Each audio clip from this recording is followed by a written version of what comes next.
کبھی آپ نے سوچا ہے کچھ لوگ آخر اتنے کامیاب ہو کیسے جاتے ہیں؟ یہ سوال تو کبھی نہ کبھی ہر کسی کے ذہن میں گھومتا ہی رہتا ہے۔ میں خود بھی اکثر یہی سوچتا ہوں کہ آخر وہ کون سی بات ہوتی ہے جو انہیں سب سے الگ اور کامیاب بنا دیتی ہے۔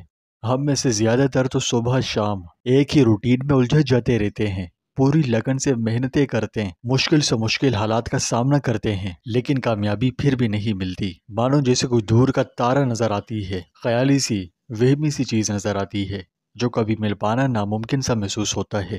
لیکن یہاں سمجھنے والی اصل بات یہ ہے کہ ہر شخص کے لیے کامیابی اس کی ضرورت کے مطابق الگ الگ ہوتی ہے۔ کسی کے لیے تو بس مال و دولت، پیسہ آ جانا، بینک بیلنس بڑھ جانا، یہی سب کچھ ہوتا ہے، تو کوئی شہرت کے پیچھے بھاگتا ہے، اور کسی کے لیے زندگی کی سب سے بڑی کامیابی اپنے گھر والوں کے چہروں پر کلیجے ٹھنڈے کرنے والی مسکراہٹیں بکھیرنا ہی ہے۔ اب سوال یہ پیدا ہوتا ہے کہ کیا محنت ہی سب کچھ ہے؟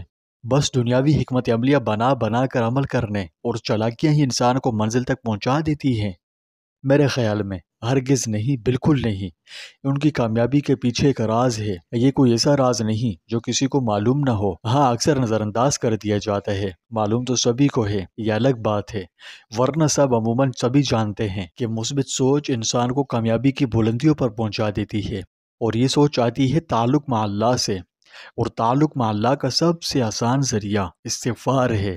جی ہاں، اور استغفار صرف ایک دعائیہ جملہ نہیں، در حقیقت اللہ تعالیٰ سے اپنا منقطع تعلق بحال کرنے کا، اس سے اپنی خطاؤں کی معافی مانگنے کا دروازہ ہے۔ یقین کیجیے ایسی کنجی ہے جو بندشوں کو کھول دیتی ہے اور مشکلات کو آسان بنا دیتی ہے، اور ایسی خیر و برکتوں کا باعث بنتی ہے کہ انسان کبھی تصور بھی نہیں کر سکتا۔ اب ذرا قرآن کی بات سنیے، قرآن پاک میں ہے، مفہوم کیا کہتا ہے کہ اگر تم اللہ سے معافی مانگو گے تو وہ نہ صرف تمہیں معاف کر دے گا بلکہ آسمان سے خوب بارشیں برسائے گا، تمہیں مال و دولت دے گا، تمہیں اولاد سے نوازے گا، اور تمہاری زندگی کو باغ و بہار کر دے گا۔ ایک مرتبہ ایک شخص حضرت حسن بصری رحمۃ اللہ علیہ کے پاس آیا اور کہا، حضرت بارش نہیں ہو رہی، دعا کریں۔ آپ نے فرمایا استغفار کرو۔ دوسرا آیا اور کہا، میری زمین بنجر ہو چکی ہے، کھیتی نہیں ہو رہی۔ آپ نے فرمایا استغفار کرو۔ تیسرا آیا، مجھے اولاد نہیں مل رہی۔ آپ نے فرمایا استغفار کرو۔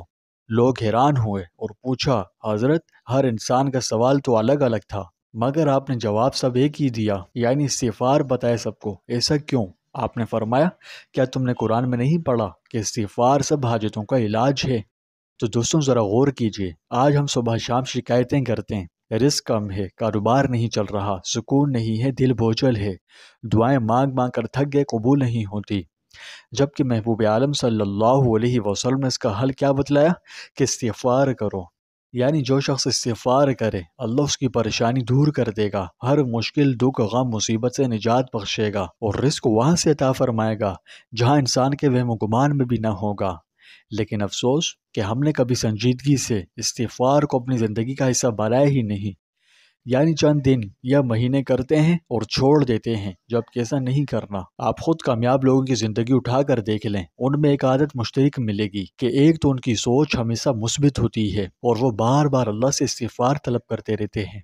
اب چاہے وہ بڑے بڑے عالم دین ہوں، اولیاء اللہ ہوں، تاجر ہوں یا عام انسان، ہمیشہ مثبت سوچ اور استغفار کی طاقت نے انہیں نہ صرف دنیا میں بلکہ اخروی زندگی میں بھی کامیابی سے ہمکنار کیا۔ سب سے بڑی مثال آپ رحمت عالم صلی اللہ علیہ وسلم کی طرف ہی دیکھ لیجئے۔ آپ صلی اللہ علیہ وسلم ہر طرح کے گناہوں سے پاک و صاف اور پاکیزہ تھے، صاف ستھرے تھے، لیکن اس کے باوجود کثرت استغفار کا یہ حال تھا کہ دن میں 70 بار سے زیادہ اللہ سے توبہ استغفار مانگا کرتے، جبکہ خاتم النبیین صلی اللہ علیہ وسلم کی یہ حالت شریفہ تھی۔ گناہوں سے پاک و صاف ہونے پر تو ہم گنہگاروں کو تو ہر سانس پر سوچیں اس کی کتنی اشد ضرورت ہے۔ یہ بات یاد رکھیے کہ کامیابی صرف آج کی بڑی بڑی ڈگریوں میں یا مال و دولت یا منصب میں نہیں، اصل کامیابی اللہ کو راضی کرنے میں ہے، اور اللہ کی رضا حاصل کرنے کا سب سے بڑا ذریعہ ہی یہی استغفار ہے۔ حضرت ابو سعید خدری رضی اللہ عنہ سے روایت ہے کہ جناب نبی کریم صلی اللہ علیہ وسلم نے فرمایا کہ شیطان نے اللہ تعالیٰ سے کہا تھا، اے میرے رب، تیری عزت کی قسم، میں ہمیشہ تیرے بندوں کو اس وقت تک گمراہ کرتا رہوں گا جب تک ان کی روحیں ان کے جسموں میں موجود رہیں گی۔